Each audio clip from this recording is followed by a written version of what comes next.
అనంత జ్ఞాని అయిన మన ప్రభువును రక్షకుడైన యేసుక్రీస్తు ప్రభు వారి నామంలో మీ అందరికీ నా హృదయపూర్వక శుభములు తెలియజేసుకుంటున్నాను.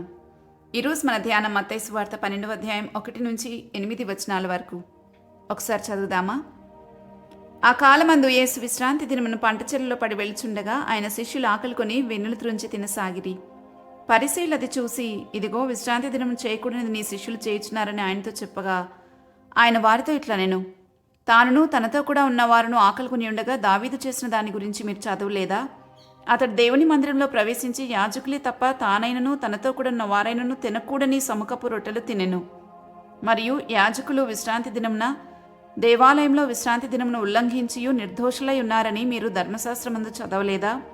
దేవాలయం కంటే గొప్పవాడిక్కడున్నాడని మీతో చెప్పుచున్నాను. మరియు కనికరంనే కోరుతున్నాను గాని బలిని నేను కోరను అను వాక్యభావము మీకు తెలిసి ఉంటే నిర్దోషులను దోషులని తీర్పు తీర్చకపోదురు. కాగా మనుష్య కుమారుడు విశ్రాంతి దినమునకు ప్రభువై ఉన్నాడనెను. యేసుప్రభువుని గురించి ఆయన శిష్యులను గురించి విమర్శించటానికి ఎప్పుడూ శాస్త్రులు పరిసయ్యులు చాలా సిద్ధంగా ఉండేవారు. అయితే యేసుప్రభు ఎప్పుడు సమాధానం చెప్పినా, ఎవరికి చెప్పినా అది తోటివారికైనా శాస్త్రులు పరిసయ్యులకైనా సాతానుకైనా ఆయన వాక్యంలో నుండి చెప్పారు. అలాగే ఇక్కడ కూడా పాత నిబంధనలోని ఒక సంఘటనను ఉదహరించి తన శిష్యులు చేసిన పనిని సమర్థించారు. అదేంటంటే సమూయేలు రాసిన మొదటి పుస్తకం 21వ అధ్యాయం 3 నుంచి 6 వచనాల్లో రాయబడిన ఒక సంఘటన. దావీదు చేసిన పనిని, అంటే సౌలు నుండి తప్పించుకుని పారిపోతూ దారి మధ్యలో ఆకలేసినందున యాజకుడైన అహీమెలకు దగ్గరకు వెళ్ళి రొట్టెలడిగి తింటాడు దావీదు. తనతో ఉన్నవారు దావీదు కూడా తింటారు. నిజానికి అవి యాజకులు మాత్రమే తినాల్సినవి, కానీ తనకున్న అవసరాన్ని బట్టి అవి తీసుకుంటాడు. ఆ సంఘటనను వివరించిన తర్వాత ప్రభు అంటున్నారు, వారలా చేసి కూడా నిర్దోషులయ్యారు అని. దేవాలయం కంటే గొప్పవాడిక్కడ ఉన్నాడు, ఆయన కనికరమనే కోరతాడు గాని బలిని కోరడు అని చెప్పి మనుష్య కుమారుడు విశ్రాంతి దినమునకు ప్రభువై ఉన్నాడు అని చెప్తూ ఉన్నారు. దేవుడు ధర్మశాస్త్రాన్ని ఇచ్చింది మన మీద భారం మోపటానికి కాదు, అది మన క్షేమం కోరి ఇవ్వబడింది.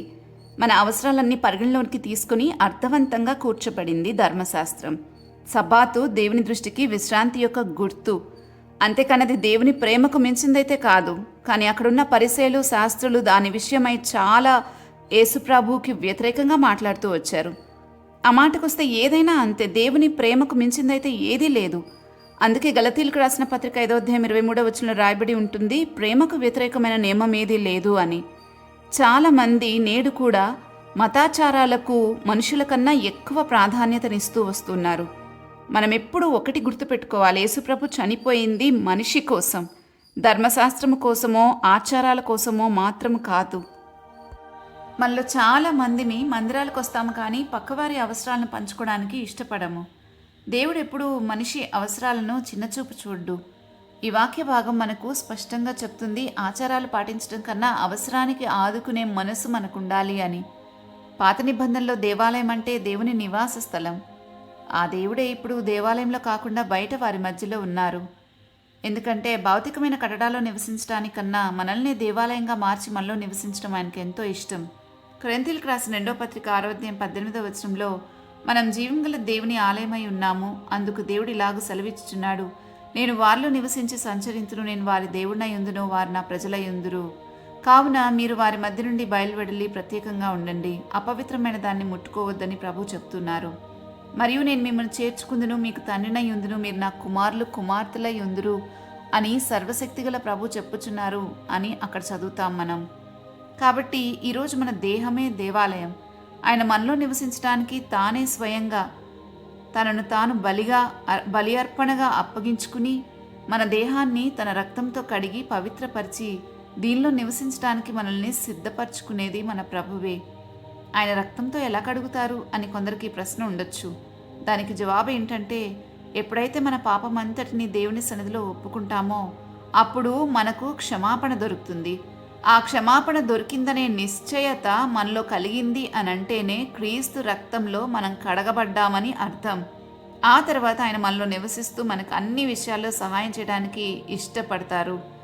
అలా ఇష్టపడిన దేవుడు ఎవరైనా బాధపడితే వారితో పాటు ఆయన కూడా బాధపడతాడని యెషయా పుస్తకం 63వ అధ్యాయం 9వ వచనంలో మనం చూస్తాం. ఈనాటి మన ప్రాధాన్యత చర్చినో లేక సేవకుడో కాదు, యేసు ప్రభువే. నువ్వే సంఘము ఏ సేవకుని కింద ఉన్నావో కాదు ముఖ్యం. నీ గమ్యాన్ని నిర్దేశించేది అది కాదు. క్రీస్తుతో నీ వ్యక్తిగత జీవితం నిర్ణయిస్తుంది నీ గమ్యం ఏమిటో, తర్వాత నువ్వు ఎక్కడికి చేరుకుంటావో.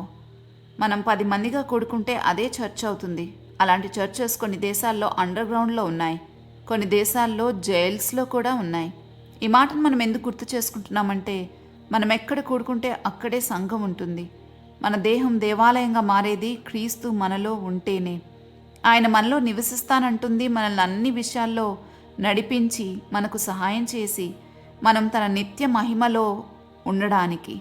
ఒకసారి మనల్ని పరీక్షించుకుందాం. మనం దేవుడు నివసించదగ్గ దేవాలయంగా ఉన్నామా? జ్ఞానముకు మించిన ప్రేమ మనలో ఉందా? బలికన్నా కనికరాన్ని కోరే దేవుడు మనపైన ఎంతో కనికరం చూపిస్తున్నారు. మరి మనం అన్ని పనులు ప్రేమతో కనికరంతో చేస్తున్నామా? ఒకవేళ అలా లేకపోతే రండి ప్రార్థన చేద్దాం. దేవుడు మనకు తప్పకుండా సహాయం చేస్తారు. ప్రార్థించుకుందామా? మా తండ్రి, మేము నీ సొంత కుమారులుగా కుమార్తెలుగా ఉండటానికి ఇష్టపడి మా కోసం ప్రాణం అర్పించినందుకు మీకు కృతజ్ఞతాస్తుతులు చెల్లిస్తున్నాను. మేము చేసే ప్రతి పని ప్రేమతోనే చేయడానికి మాకు సహాయం చేయండి. కనికరం కలిగి బ్రతకడానికి సహాయం చేయండి. మా దేహాలను దేవాలయంగా మార్చి మాలో నివసిస్తూ మాకెంతో సహాయం చేస్తున్నందుకు మీకు స్తోత్రాలు చెల్లిస్తున్నాం. ఇంకా ఎంతమంది మిమ్మల్ని కలిగి ఉండలేకపోతున్నారో వారికి అందరికీ కూడా సహాయం అందించమని వేడుకుంటున్నాను. మీ కృప చూపండి ప్రభువా. మేము ఆచారాలకు, రూల్స్కి ఎక్కువ ఇంపార్టెన్స్ ఇచ్చి ప్రేమకి కనికరానికి తక్కువ ఇంపార్టెన్స్ ఇస్తుంటే మమ్మల్ని క్షమించి మాలో మార్పు రావడానికి సహాయం చేయమని ప్రార్థిస్తూ ఉన్నాం. ఈరోజు మేము చేసే పని అంతటిని దీవించి మేము ఏ పాపంలో పడకుండా మమ్మల్ని కాపాడమని యేసుక్రీస్తు ప్రభువారి నామంలో వేడుకుంటున్నాము తండ్రి. ఆమెన్. రేపటి ధ్యానంలో మళ్ళా తిరిగి కలుద్దాం. అంతవరకు దేవుని కృప మనందరికీ తోడై ఉండును గాక. ఆమెన్.